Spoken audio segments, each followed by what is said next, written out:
On va ouvrir la bonne parole de Dieu parce que ce matin, on va voir les bienfaits de la parole de Dieu dans le cœur d'un croyant. Les bienfaits de la parole de Dieu, d'expérimenter les Écritures d'une façon intime, pratique dans notre vie. Il y a un cantique qui va comme suit. « Divine parole, qui soutient ma foi, ta clarté console, viens briller en moi. » C'est dans le Célébrons Dieu, évidemment. 1 Pierre 1, 23 nous dit que nous avons été régénérés. Nous sommes nés de nouveau par une semence incorruptible, par la parole vivante et permanente de Dieu. Dieu utilise son esprit pour produire en nous la vie, pour produire l'abondance. Et il le fait par son esprit qui a inspiré la parole que nous avons entre nos mains maintenant. Romains 10, 17, la foi vient de ce que, et ce que j'entends vient de la parole de Dieu. La parole nous fait grandir dans notre foi et surtout dans la glorieuse espérance que la parole de Dieu nous donne. On va regarder 3 points ce matin de ce qu'accomplit la parole. Premièrement, la parole, elle remplit notre esprit. La parole règne sur notre cœur. Et la parole nous conduit dans les voies du Seigneur. Psaume 16, s'il vous plaît. Psaume 16, versets 7 à 9. Psaume 16, versets 7 à 9.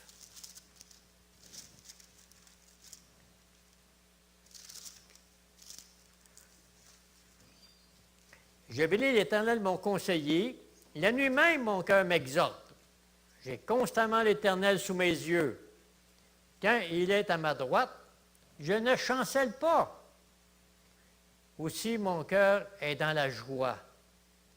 Mon esprit est dans l'allégresse. Mon esprit est dans l'allégresse. C'est quoi l'esprit? Bien, c'est l'entendement, c'est l'intelligence, c'est la raison, c'est la pensée. L'entendement, hein, c'est tout l'ensemble des facultés humaines, facultés morales pour mieux comprendre et saisir la parole de Dieu. Dieu a dû convaincre notre cœur, mais il a dû convaincre notre esprit de venir à lui. Il a fallu lire la parole, il a fallu réfléchir, il a fallu prendre la décision de dire, moi, je vais aller voir mon Sauveur, le Seigneur Jésus-Christ. Ou si vous voulez, l'intelligence, c'est le centre de contrôle. Si vous voulez, des attitudes et des actions humaines.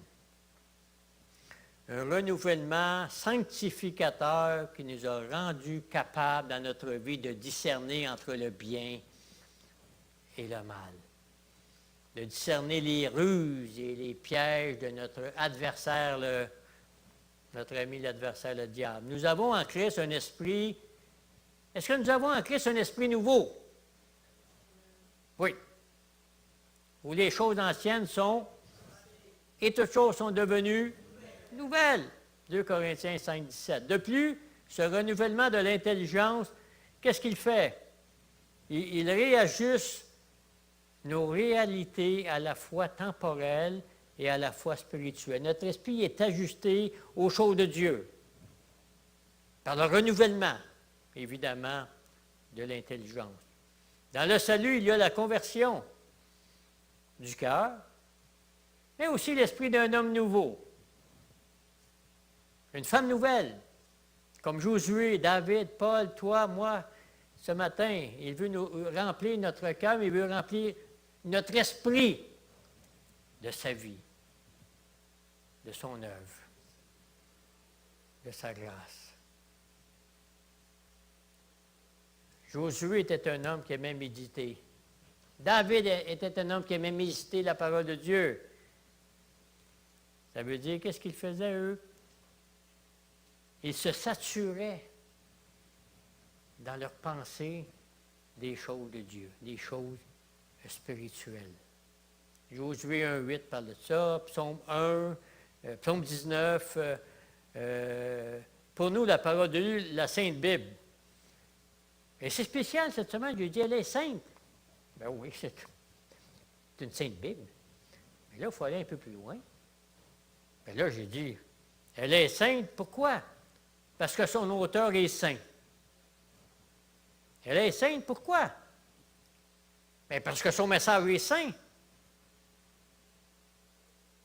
Elle est sainte, pourquoi? Parce que son contenu est saint. Son auteur est saint, son message est saint, et son contenu est saint. Et pour ça, on appelle ça la Sainte Bible.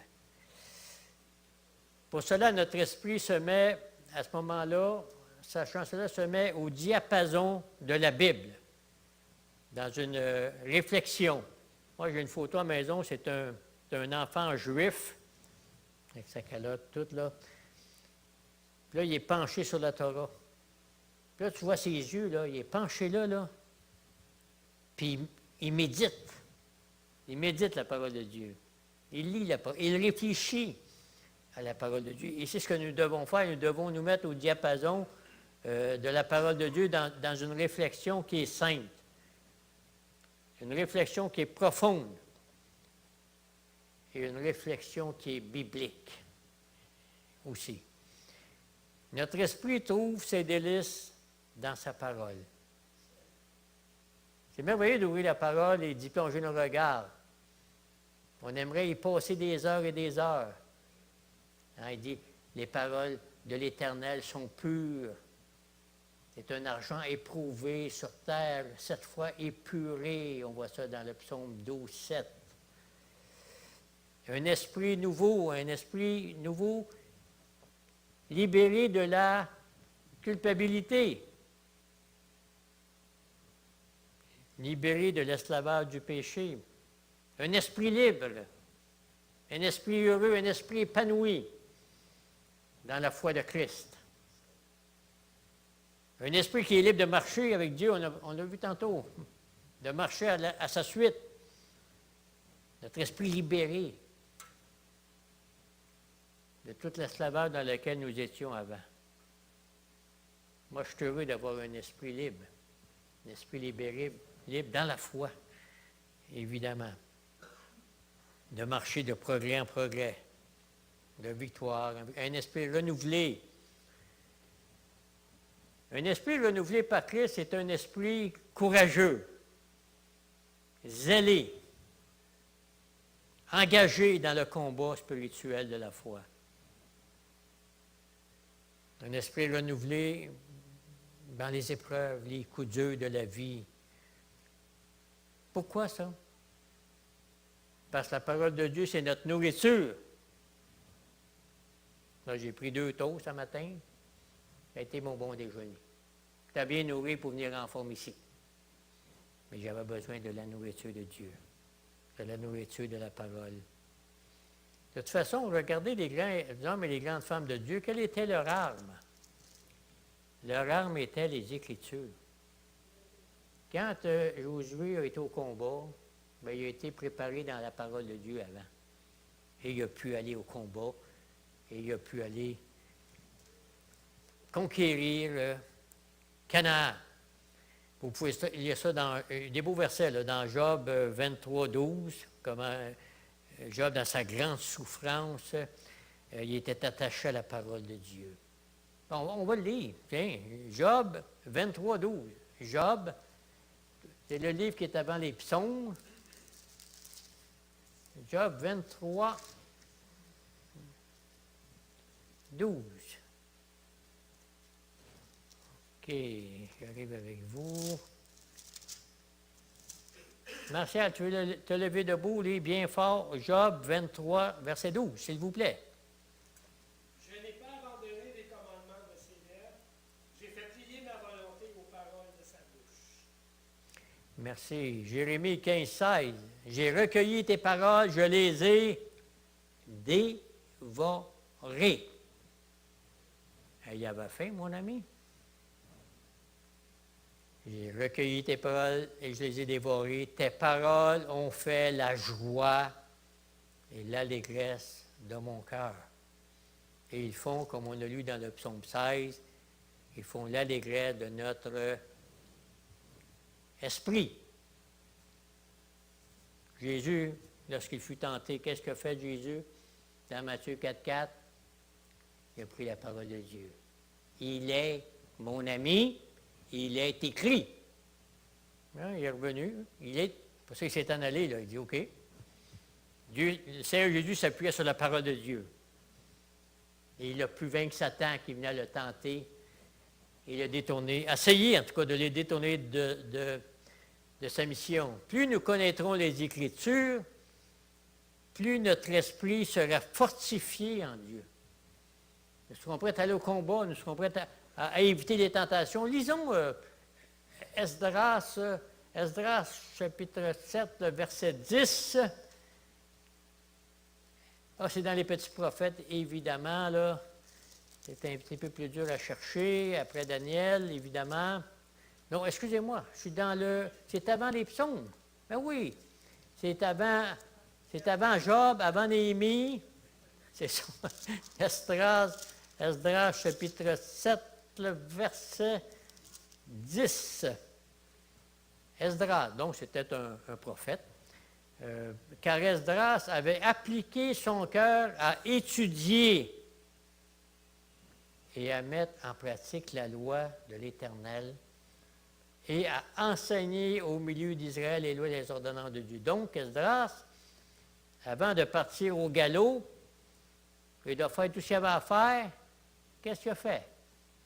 Il a appliqué son cœur. Il a appliqué son cœur à étudier.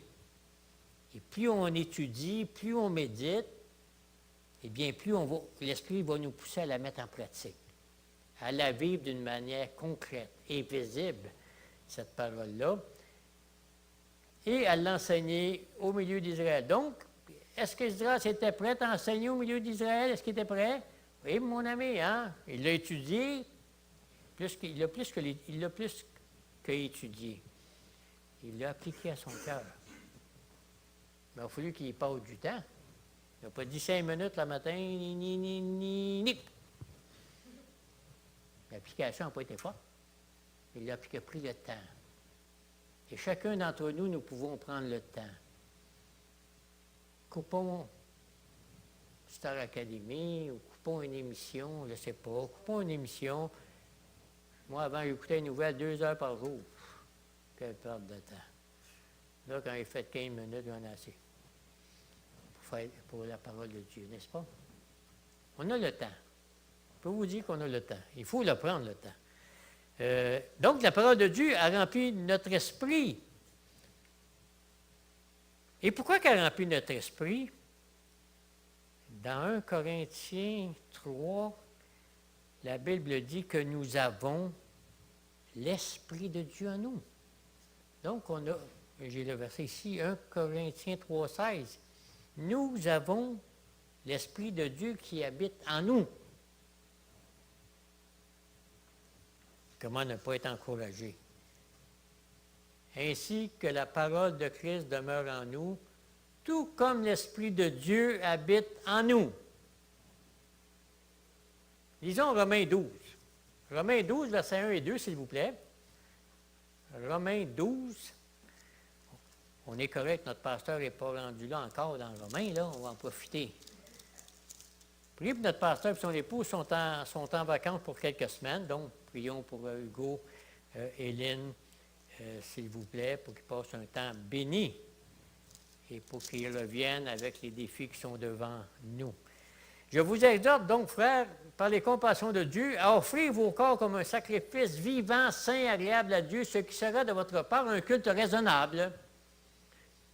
Ne vous conformez pas au siècle présent, mais soyez transformés par le renouvellement de l'esprit ou de l'intelligence, afin que vous discerniez quelle est la volonté de Dieu, ce qui est bon, agréable et parfait. Le renouvellement de l'intelligence.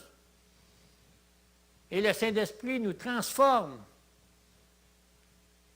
à l'image de Christ. Il transforme notre pensée par la parole. Il transforme notre pensée par l'étude de la parole, par la méditation. Un esprit renouvelé, c'est un esprit qui est rempli de la parole de Dieu, qui est contrôlé par la parole de Dieu, je dirais même. Dans nos pensées, dans nos paroles, dans nos actions, on a besoin d'être transformés. On a tellement l'esprit tordu, tout croche. Et on a besoin d'avoir ce renouvellement de l'intelligence. Comme je disais tantôt, transformé à l'image de Christ. Le psaume 143, verset 10, il nous dit « Que ton bon esprit me conduise sur la voie droite. » Que ton bon esprit me conduise dans mon esprit dans la voie droite, la voie de Dieu. Ainsi, le Saint-Esprit, dans notre esprit humain, renouvelle, rééduque, réoriente notre esprit, qui maintenant s'affectionne aux choses d'en haut, et non à celles qui sont sur la terre, de s'affectionner aux choses, aux richesses de l'Écriture. Éphésiens 4, 22 et 23 nous dit d'être renouvelés dans l'esprit de notre intelligence. Parce que le centre de l'intelligence, c'est aussi le centre de la compréhension des choses de Dieu. La compréhension, la motivation, la décision d'agir. Plus je connaîtrai la parole de Dieu, plus je vais être content de relever mes manches. Et pour servir, pour aimer, pour chérir les frères et sœurs dans la foi. Chérir Sébastien qui est ici avec nous. Apprendre à l'aimer. Plus on va être des hommes et des femmes de la parole de Dieu, plus on va être en action, plus on va être en mouvement, et plus on va aller de l'avant en Église. Quand une personne se convertit, Dieu donne à son esprit les capacités morales et spirituelles pour comprendre qui est Dieu. Et nous avons cette parole-là pour nous instruire. Si on n'a pas la parole de Dieu, qu'est-ce qu'on fait? Je ne sais pas. On a besoin du conseil de Dieu pour comprendre qui il est, ce qu'il a fait dans notre vie, comment il veut nous conduire dans ses voies et dans sa volonté. Avoir des choses nouvelles. Toutes choses sont anciennes. Toute notre mentalité doit être déterminée, doit être remodelée même, je dirais, par la connaissance de tout le conseil de Dieu et par la puissance de son esprit en nous. On a vu dans Romains, renouvelle en moi, Psaume 51, 12, renouvelle en moi un esprit bien disposé, un esprit enseignable, un esprit écoutant, un esprit obéissant, un esprit soumis. Soumis à Dieu et soumis à la parole de Dieu. Notre esprit spirituel, né de nouveau, qu'est-ce qu'il va faire? Il va remplacer l'esprit de ce siècle, avec ses ruses, avec ses pièges, avec ses raisonnements. On demandait pardon tantôt pour toutes sortes de choses. Il remplacera l'esprit de ce siècle avec ses raisonnements, ses philosophies, ses religions. Et c'est qu'on nous aurons un esprit renouvelé. La parole de Dieu doit remplir notre esprit. La parole de Dieu aussi doit régner dans notre cœur. Retournons dans le psaume 16, verset 9. Psaume 16, verset 9. Donc, notre esprit est renouvelé. Psaume 16, j'arrive avec vous. Psaume 16, verset 9. Aussi, mon cœur est dans la joie, mon esprit est dans l'allégresse. Mon cœur est dans la joie. Qu'est-ce qui fait que notre cœur est dans la joie? Bien, pour moi, personnellement, c'est l'amour des Écritures. Et plus je lis, je peux étudier la parole de Dieu 3-4 heures par jour. Et il y a des fois, je ris. Et je vois les mots de Dieu. Ou je ris parce que c'est tellement merveilleux. Étudier les Écritures, je ris. Puis j'ai du fun. Hé, Seigneur, la richesse, la beauté des Écritures dans le cœur d'un croyant, mais ça l'amène la joie. Et des fois, il nous reprend dans notre conduite. OK, c'est bon, c'est bon. Mais la parole nous donne de la joie. Mon cœur est dans la joie quand j'ouvre les Écritures.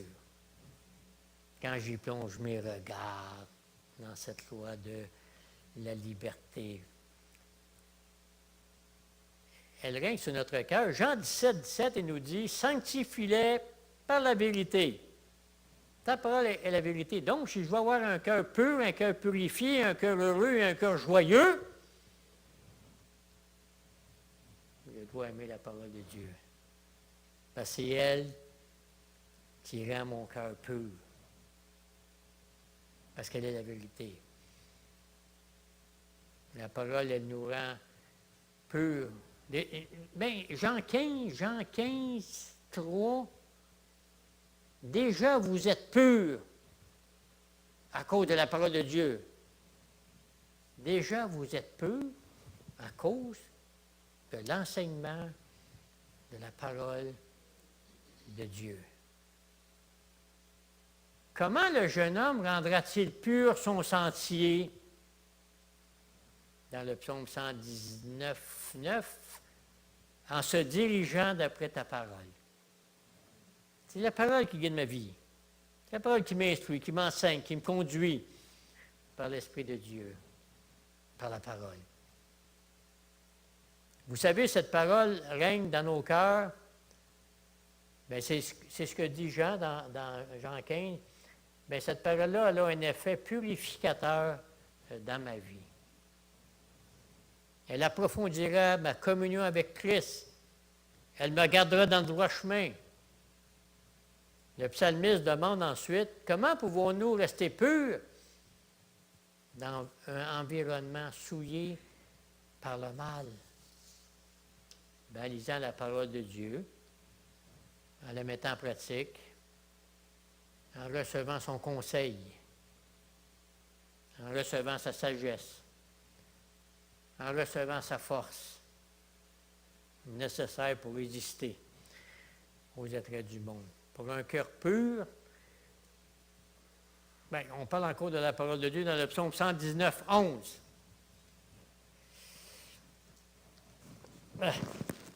Je serre ta parole dans mon cœur, afin de ne pas pécher contre toi. Psaume 119, verset 11. Je serre ta parole dans mon cœur. Mais pour ça, il faut la lire. Il faut la méditer. Il faut l'étudier. C'est riche. De toute façon, c'est l'arme que Dieu nous a donnée pour résister, pour vaincre au mal, pour gagner du terrain, puis être victorieux. Un peu comme Josué qui méditait la parole. Puis là, Jésus dit, va-t'en maintenant prendre le pays. Parce que Josué était un homme rempli de la parole de Dieu, était rempli du conseil de Dieu. Et là, il était prêt. Il dit, j'ai mon arme, je vais combattre. L'épée à double tranchant.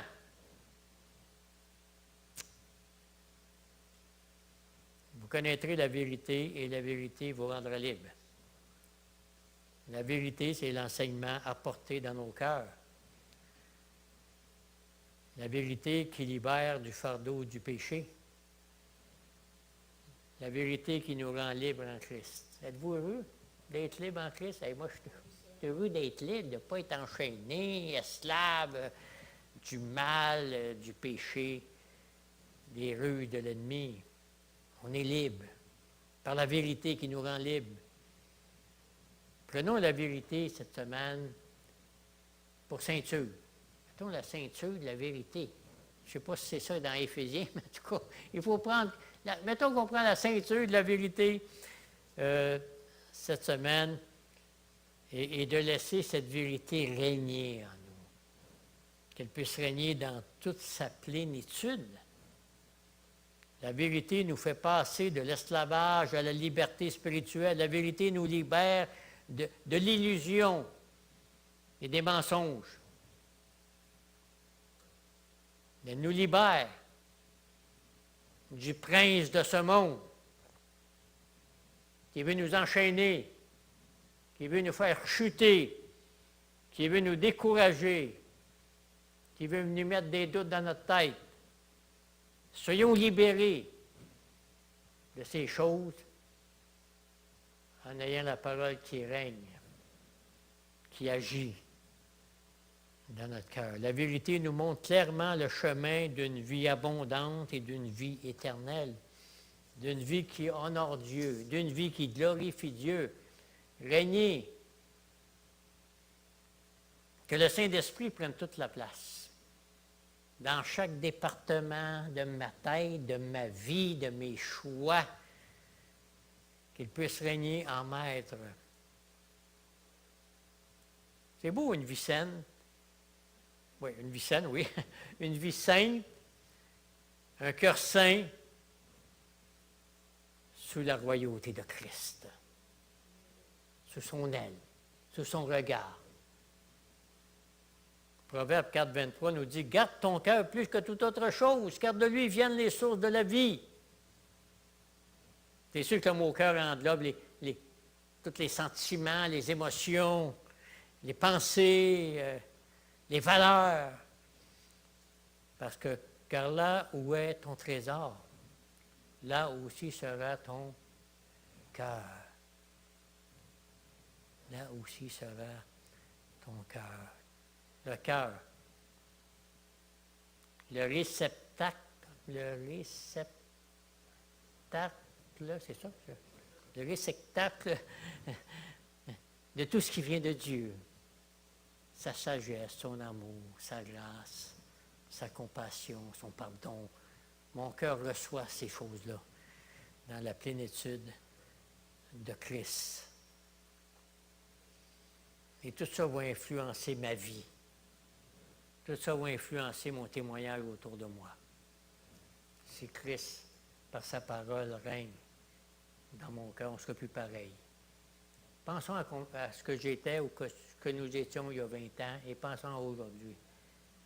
Dieu nous a changés. Dieu nous a transformés. On ne se reconnaît plus même parce que par la grâce de Dieu, évidemment. Évidemment. Proverbe 14, 33 dit « Dans le cœur intelligent repose la sagesse, la connaissance. » Moi, j'ai ajouté la connaissance biblique dans Proverbe 14, 33. Quand sa parole règne dans notre cœur, nos pensées, nos désirs, nos émotions, nos sentiments, notre personnalité vont être gardés en Christ. Parce qu'on laisse la place à Christ régner dans ma vie. Notre cœur est le temple du Saint-Esprit. Dans Galates 5, 22. Le cœur là où doit régner Christ. OK. La parole de Dieu remplit notre esprit. La parole de Dieu remplit notre esprit. La parole de Dieu règne sur notre cœur. Hein? Notre cœur, c'est quand même le centre de toute notre personnalité. Et finalement, la parole de Dieu nous guide et nous conduit. Psaume 139, versets 9 et 10. Psaume 139, versets 9 et 10. Psaume 139, versets 9 et 10.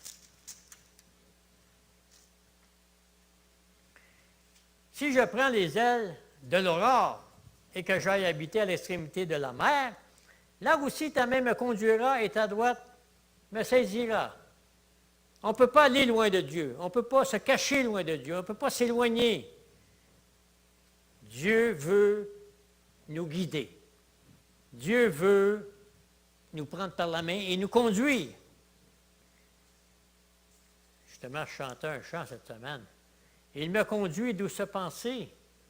Repos pour mon âme lassée, en tout lieu, son regard me suit. Et par la main, il me conduit. Hein? Jésus veille sur moi sans cesse, dans la joie et dans la tristesse. Pas à pas, sa main, il me conduit.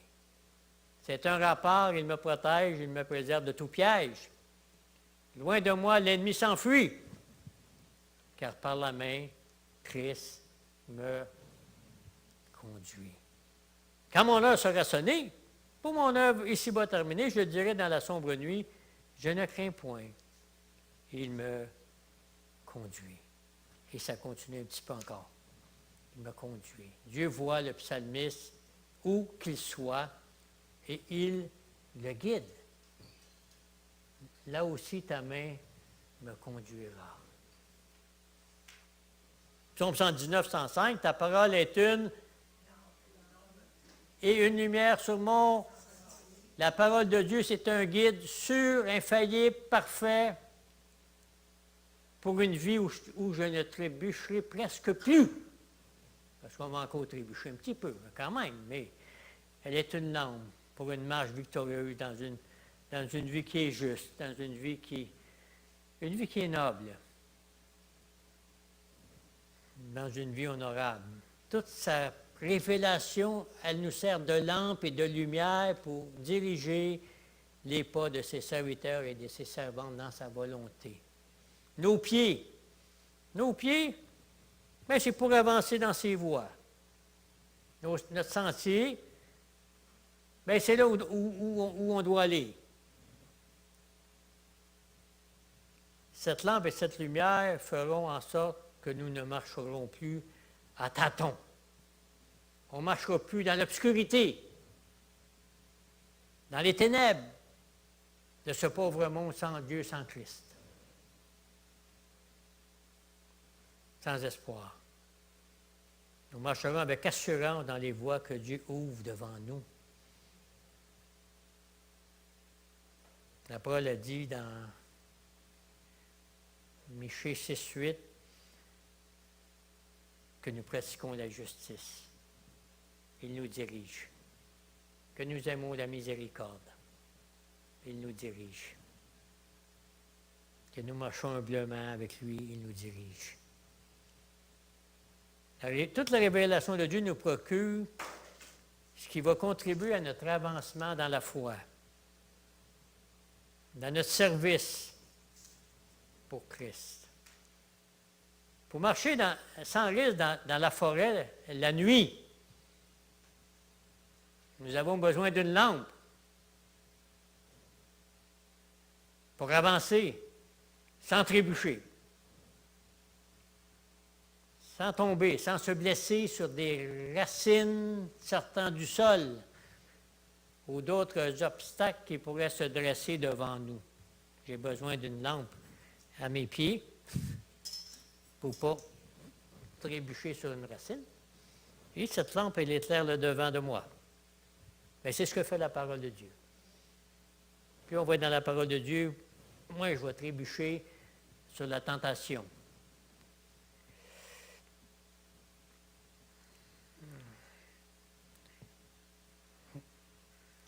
Moi, je vais trébucher sur la tentation.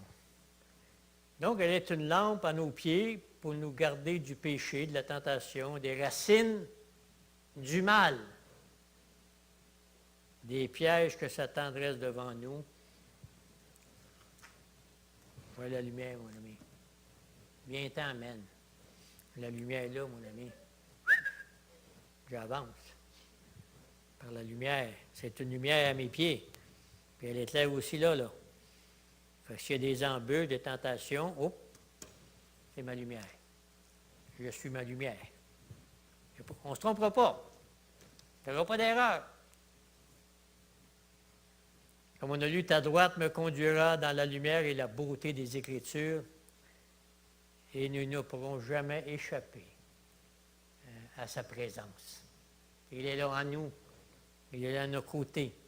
Le psaume 73, 24, tu me conduiras par ton conseil. La parole de Dieu, c'est-à-dire la Bible. Et je suis toujours avec toi. La parole dit aussi que nos destinées sont dans sa main. La parole dit aussi ailleurs, il sera notre guide jusqu'à la mort. On connaît bien le psaume 23, je serai toujours avec toi. Il nous conduit dans la vallée de l'épreuve. L'épreuve, la difficulté. La Bible a dit qu'il va nous conduire. Est-ce que le peuple d'Israël a été bien conduit durant 40 ans? Oui. Est-ce que Dieu a pourvu à leurs besoins? Oui. Est-ce qu'ils ont manqué de quelque chose? Non. Parce que Dieu les conduisait. Malgré leur rébellion, leur péché, les conduisait. Puis les emmenait jusqu'à la terre promise.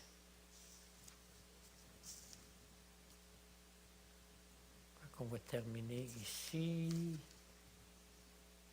On peut lire un beau verset dans Romains 15, 4. Parce qu'on passe par des difficultés, des épreuves, nos bien-aimés qui ont perdu des êtres chers en Haïti, c'est d'une tristesse incroyable.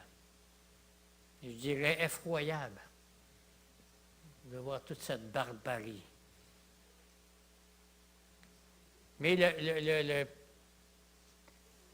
Romains 15,4 est un bel encouragement pour nous.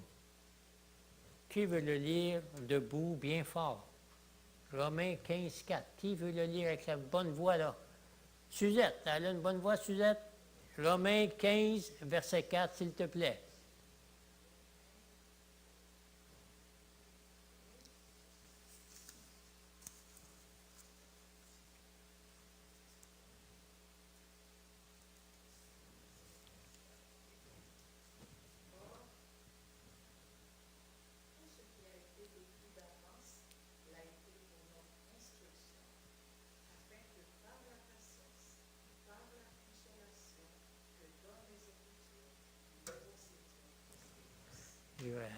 La consolation et l'encouragement dans les Écritures. Psaume 23, 2, le berger nous dirige près des eaux paisibles pour nous restaurer, nous rafraîchir dans notre âme, nous faire du bien. Il nous conduit dans des verts pâturages aussi, pour nous nourrir de la parole de Dieu. La parole de Dieu, c'est une carte. C'est une boussole qui nous conduit toujours dans la bonne direction. Et le Saint-Esprit, bien, c'est notre compagnon. La parole de Dieu, le Saint-Esprit, on va de l'avant, on va dans la mission. Dans notre pèlerinage terrestre, servons-nous de la carte, c'est-à-dire la Bible, et restons à côté de notre guide, qui est le Saint-Esprit. Comme je disais, Josué est allé à la conquête de Canaan. Que ce livre de la loi ne s'éloigne pas de ta bouche.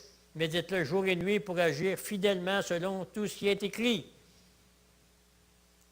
Et vous aurez du succès dans vos entreprises. Car c'est alors que tu auras du succès dans tes entreprises. C'est alors que tu vas réussir. Soyons des femmes et des hommes des Écritures cette semaine. Dieu va changer votre vie. La parole de Dieu a toujours représenté la principale nourriture spirituelle des croyants. Elle change la vie des croyants. C'est leur nourriture pour aller de victoire en victoire. Donc, je termine.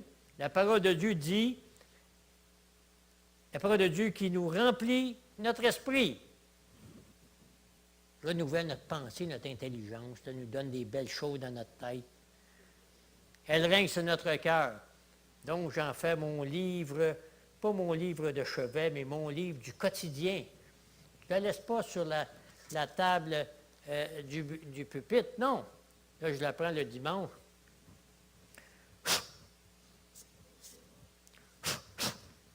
Bon, là, elle est propre. Je n'enlève pas la poussière pour venir. C'est mon livre du quotidien. Je médite jour et nuit la parole de Dieu. Donc, elle remplit notre esprit, elle règne sur notre cœur et elle guide notre vie. Hein? Que le Seigneur bénisse sa bonne parole à nos cœurs ce matin. Amen.